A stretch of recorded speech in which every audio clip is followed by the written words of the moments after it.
Hello sa lahat. Ang title ng video ito ay Paano ang mga lalaki papasok sa langit? Itong message galing kay Jesus Christ.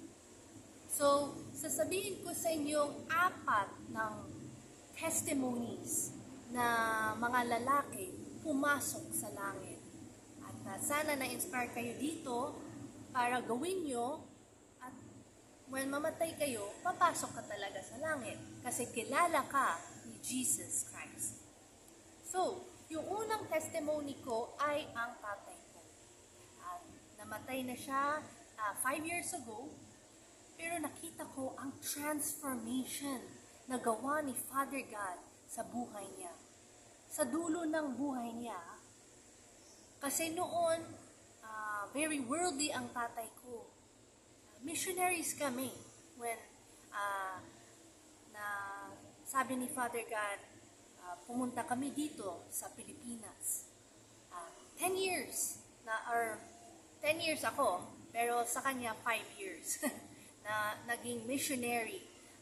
Nag-give up namin ang trabaho namin at saan naman ang si Jesus Christ na sabi niyang pumunta kami, we went there.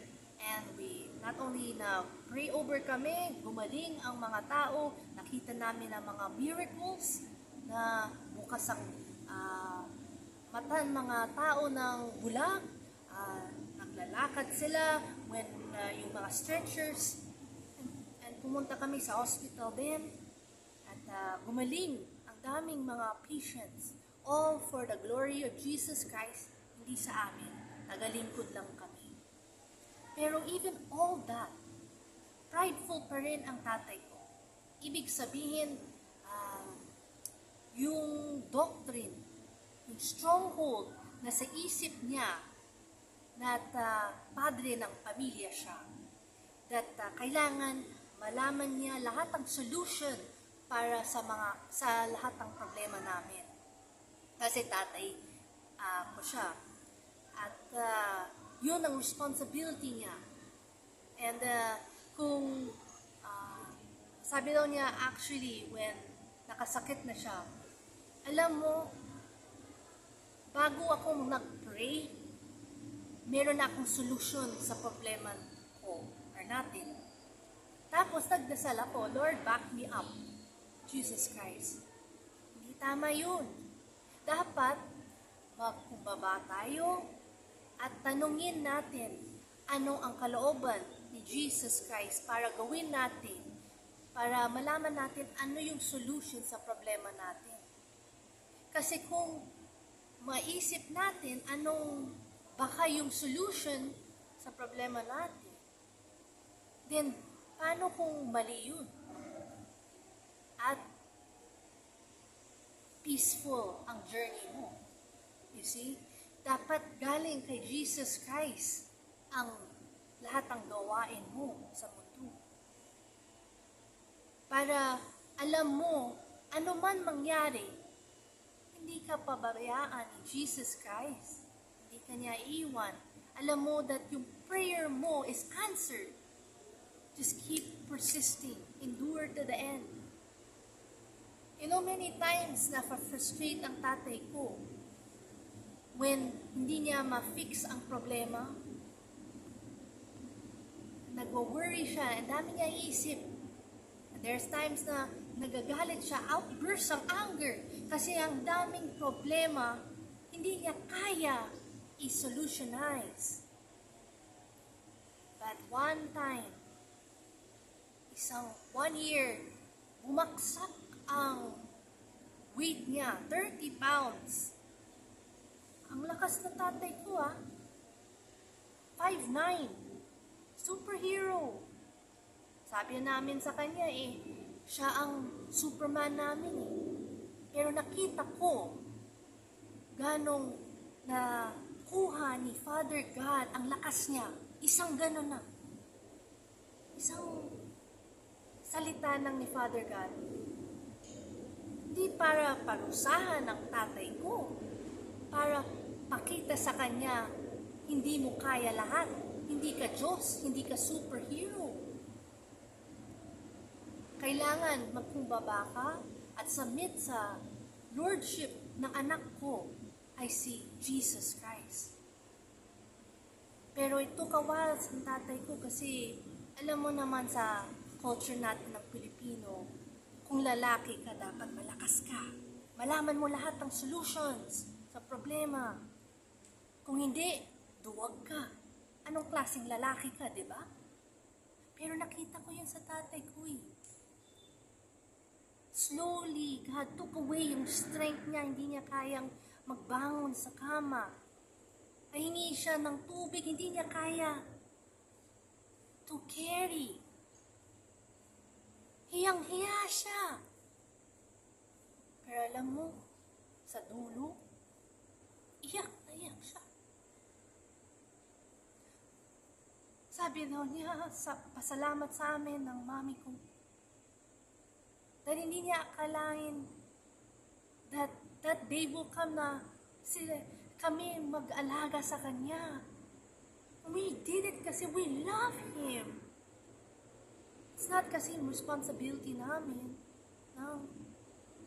Mahal namin siya. Ako mismo sabi ko sa kanya, Daddy, willing ako mamatay para sa'yo. Basta, gumaling ka lang. Pero hindi will ni Father God yun eh. That's how much I love my daddy. God has a better plan for me. Pero anyways, nakita ko yung transformation.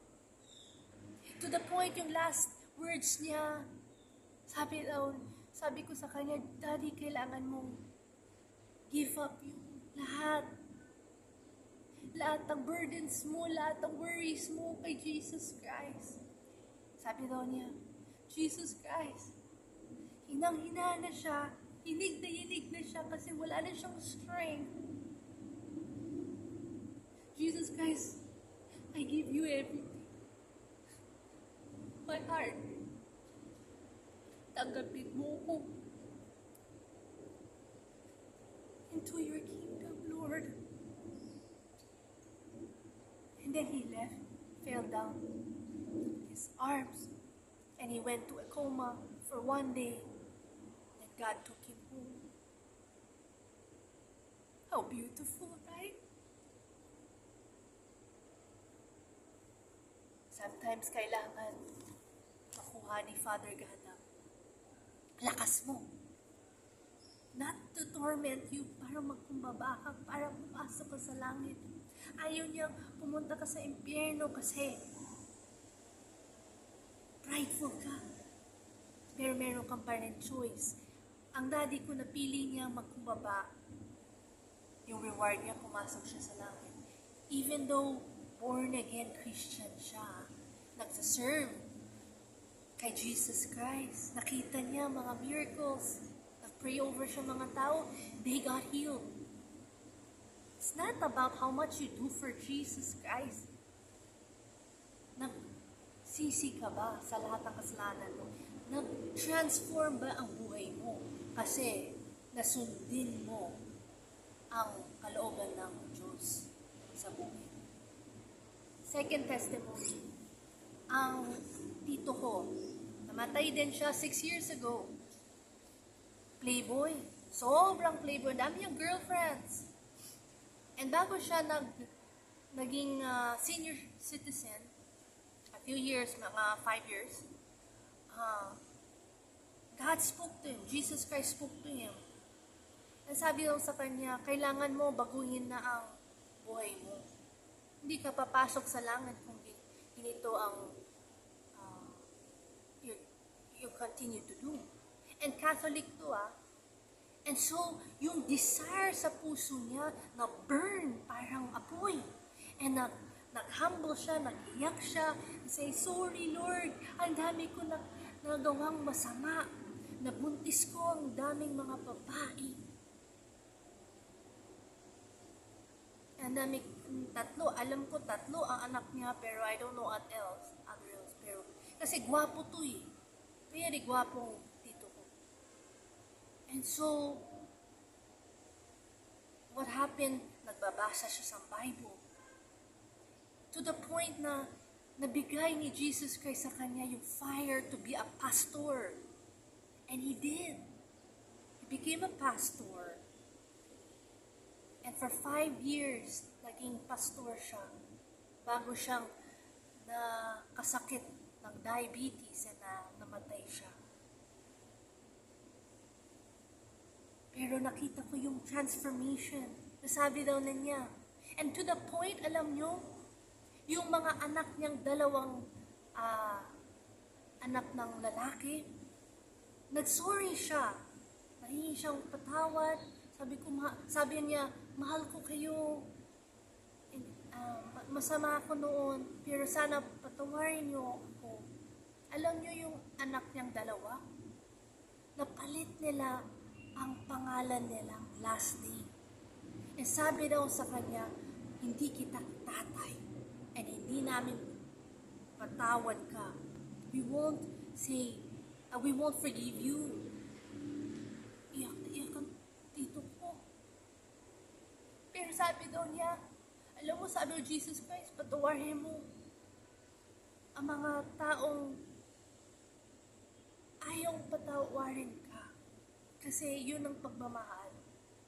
And so nagawa niya yun until when the last breath niya, sabi niya sa dalawang anak niya, sana patawarin mo ko. Mahal na mahal ko kayo. Para pumasok din kayo sa langit. Kasama ko. Pero hindi ko alam kung nagawa nila yun. Sana. Pero nakita ko yung transformation. You see? Because nagkubaba ang tito ko and gusto niya magbagong buhay. Natulungan ni Jesus Christ siya. Third, alam nyo, disciple ni Jesus Christ, si Peter. Di ba? 3 beses na reject or nasabi daw niya kay Jesus Christ, hindi ko kilala siya. Pero when umalis siya, pumunta siya sa bahay niya, iyak siya, di ba? Lord, forgive me. Tapos sabi daw niya, isang prayer lang. Kung bibigay mo kung isa pang chance to serve you, Lord Jesus Christ, hindi na ako maging matakot. Hindi na ako maging duwag. And you know what? Nabigay ni Jesus Christ ang isa pang chance for him. And save niya ang madaming tao through his preaching kasi malakas ang loob niya. Lakas. Kasi nagkumbaba siya, naamin niya ang kasalanan niya, and ayaw niya ulitin. Number 4 testimony. Si Thomas, disciple ni Jesus Christ. Diba? Sabi daw niya, hindi ako naniniwala that buhay ang Panginoon natin si Jesus Christ kung makita ko ang mga sugat niya sa kamay. Right? And anong nangyari? Nakita niya. Eh sabi niya, praise God, nakita ko. Sabi ng Jesus Christ sa kanya, nakita mo kasi napakita ko sa iyo. Pero blessed is the one. Hindi nila nakita pa, pero naniniwala sila.